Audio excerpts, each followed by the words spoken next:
She's always picking on us, well, us as in me and the other 2 black students in the class, constantly, every day, always picking on us. She doesn't bother anybody else. Okay, always picking on us doesn't tell me anything. Give me some examples, give me some statements, give me some actions that lead you to the conclusion that she's picking on you. There was one situation where me and the other black students were talking about books that were being banned across the country, and she brought up Huckleberry Finn, and while she was discussing it, she said she didn't understand why my people get offended when white people say the N-word. And then she proceeded to just say it multiple times throughout the day after that, and I told her, like, she can't say that, that's rude. And she said since nobody died, then it's not offensive for a white person to say it. Oh, really?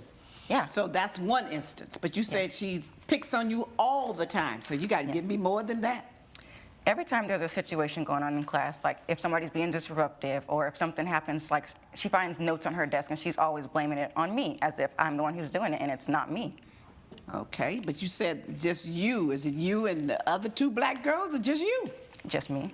Okay, so, Well, she so picked she on the doesn't other seem to black have girls, it in for but- you. She may have it in for you.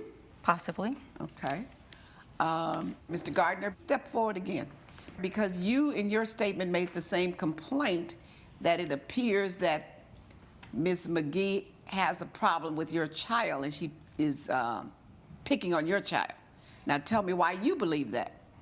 Well, I think that from the very beginning, she's had a problem with my daughter. My daughter, she sometimes might not do the things that she's supposed to do or listen the way she should to her teachers, but for whatever reason, she seems to have had a problem with my daughter. Doesn't tell me anything. Because what it says to me is that when your child doesn't listen to what she does and doesn't do what she says, that she may discipline her, or she may correct her, or she may speak to her about it. So that doesn't sound like a problem with her. It sounds like she's bringing attention to herself by not doing what she's supposed to do. Yeah, but I just think that she picks on her. Why? I don't know. I think she just has it out for my daughter for some reason. I have no idea why. I don't understand why. I don't know what it is. My daughter's a sweet young lady. She's trying to get herself into college, and for whatever reason, it just seems as though she keeps picking on my daughter. I hate when parents use that word. She picks on my daughter. Seems to keep picking on her because your daughter seems to keep getting in trouble. My daughter is You sweet don't as an think angel. your daughter gets in trouble? I back her 100%. She's sweet as an angel. Ooh, she got you fooled. Sit down. Sweet as an angel. I back her 100%. I can tell by that smile on your daughter's face that she a sneaky little thing and does quite a lot of little things that she shouldn't do. Listen, this daughter is not telling the entire story here, clearly. I have a feeling that if this teacher was discriminating against the black students, there wouldn't be a black witness there with the teacher. There's definitely more to this story.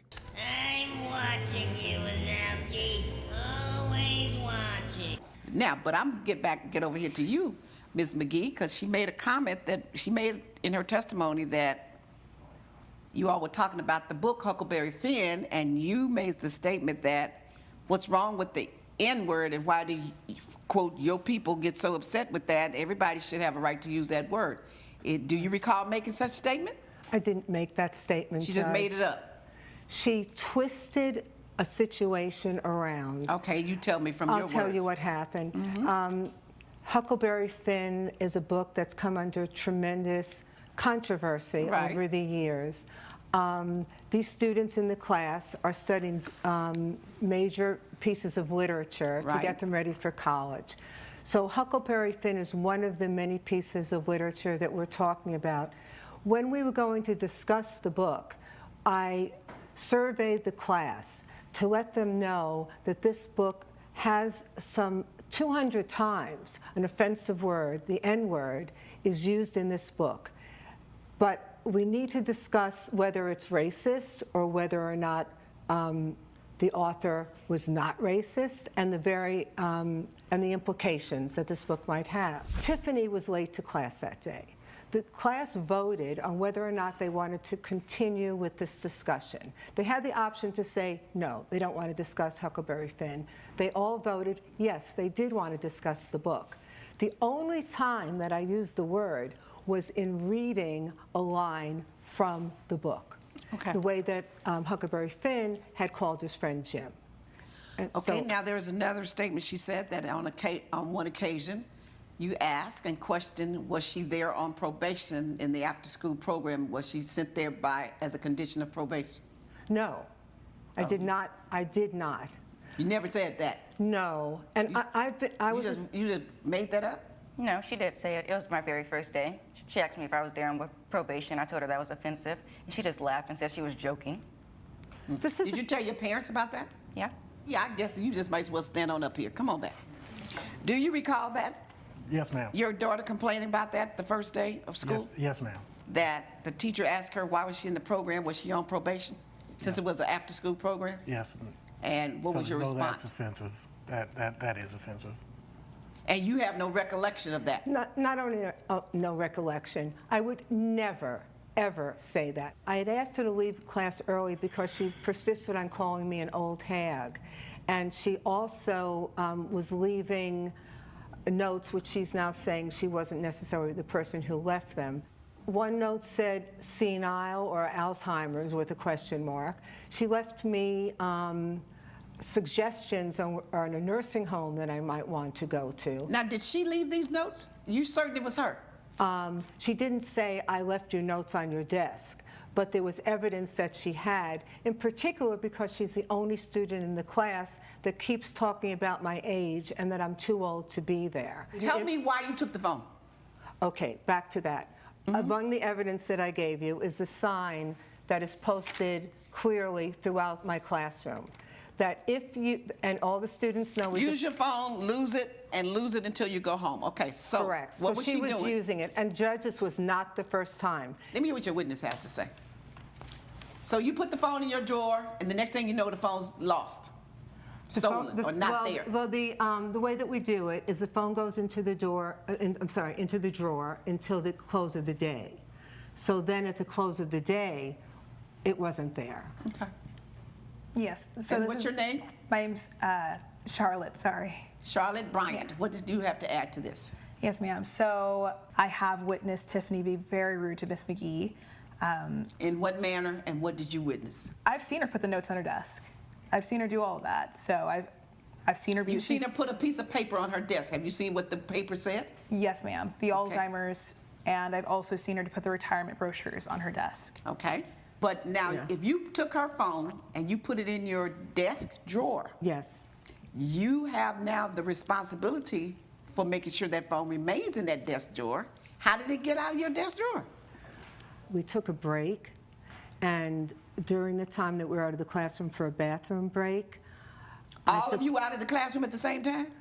we generally all leave the classroom at the same time. Well, that's poor part on your part if you're going to put students' stuff in your drawer. You said if you use it, you lose it until the end of class. So then you got to find a way to keep that under protection if you're going to take the phones from the children. You can't take their personal property away from him and not secure it safely. So both of you bear responsibility. She's right, the teacher had the responsibility to look over the property of the student. It doesn't matter if what the plaintiff is saying is true or not, if she was discriminating or anything like that. And it also doesn't matter if the student was also being disrespectful and calling her an old hag and saying that she had Alzheimer's. That doesn't matter. The teacher put the phone in her desk. It was her responsibility because it was in her possession to make sure that it was still safe and still there to be able to be returned to the student. I guess you can argue that the plaintiff should have never had the phone out to begin with. So maybe they are both at fault here. What do you guys think? You took it from her, you bear responsibility to make sure it gets back to her, because you know that phone, you know the parents are paying for those things when you take it from them. So you should have had a safe or a desk that locked. You shouldn't have had the phone in the first place out using it so she wouldn't have to take it. So you're responsible. So I'm going to order you to pay half, because poor Mr. Gardner's the only one out of money. So I'm going to order you to pay $500 for the cost of that telephone, and I see your mouth is about to drop open, and why? It never would have been taken from her. I just said she bears responsibility. I know that. That's why I said she bears responsibility. It never would have been taken from her if she weren't on it. That's her responsibility. It never would have gotten stolen if you didn't put it in your drawer unlocked. That's your responsibility. Exactly. Now you got it? Understood. If you're going to take children's property from them, you have to ensure that they can get that property back. And I understand why you do it, but you can't do it. And then when the phone is gone later on or whatever, say, oops, I don't know what happened. And you can't, everyone out of the classroom at the same time, and you have things in your drawer that you've taken from kids, and you know that, that's not very smart either, and very wise on your part. No, you should have left someone responsible, perhaps this person, and said, I'm gonna take my restroom break, you know? And I've never known a teacher to leave out and go take on a restroom break anyway, during class. Yeah, when you get old. Well, then maybe the student's right and she is an old hag. Who are you? I'm old Greg. Pleased to meet you. Then you better find somebody to monitor your desk. Judgment for the plaintiff in the amount of $500.